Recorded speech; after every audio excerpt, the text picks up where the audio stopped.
Aujourd'hui, petit best-of des conneries que j'ai déjà pu faire sur les mariages. Sur 15 saisons de mariage, je peux vous dire que j'en ai déjà faites. Et il y en a certaines, du lourd. C'est du lourd. Alors, je vous parle pas des classiques. Oh, j'ai marché sur la robe de la mariée, j'ai laissé tomber mon appareil ou ce genre de choses-là. Non, non, du lourd. Allez, la première. Et restez bien jusqu'à la dernière. La dernière, c'est une pépite. Allez, on commence par du classique. Je vais aux toilettes, je dépose mes appareils au bord de l'évier, je reprends mes appareils. Je n'avais pas vu que c'était un robinet automatique. Du coup, quand je suis passé, déclenchement de l'eau automatique sur mes appareils. Il y en a un qui était foutu, l'autre pas, heureusement. Donc, j'ai quand même pu continuer à faire le reportage. Donc, voilà.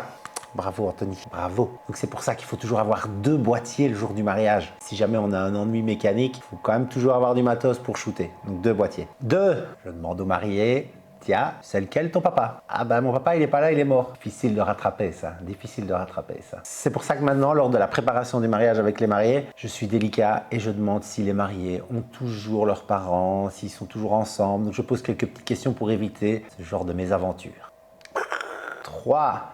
Alors, c'était pas de ma faute, mais ça m'est arrivé. Je prends la voiture, je démarre pour me rendre chez la mariée pour les préparatifs. Poum poum, pneu crevé, forcément devoir changer la roue, tout ça, l'arrivée en retard, bref, super, la journée commençait bien. Et enfin la dernière, j'en suis fier celle-là, je pense que les photos de couple avec les mariés et beau petit lac, bel endroit, des petites pierres, l'eau toute plate, donc reflet. Je prends l'initiative de sauter de pierre en pierre jusque 4-5 mètres dans le lac pour m'abaisser, faire une belle photo avec le reflet. Magnifique. Sauf que le chemin du retour ne s'est pas passé comme prévu.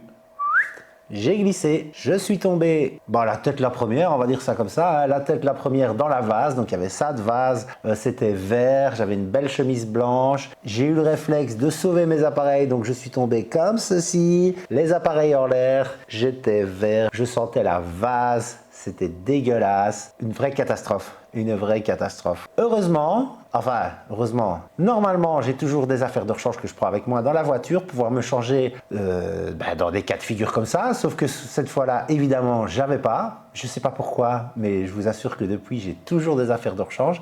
Heureusement, c'était un mariage de 2 mariés et une des 2 mariées m'a prêté sa chemise. Donc, on est repassé par chez elle. Elle avait une chemise qui au niveau des épaules passait, pas au niveau des bras, parce que je fais 2 mètres, je suis très très grand, donc au niveau des bras c'était pas possible, mais j'ai retroussé les manches et heureusement j'ai pu terminer le mariage avec la chemise de la mariée. Voilà, petite anecdote sympa.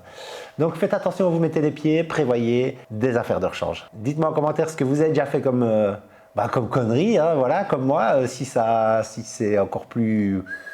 Voilà, je pense qu'il y a moyen de bien rire avec ces choses-là. Mettez-moi en commentaire tout ça. Ciao, ciao!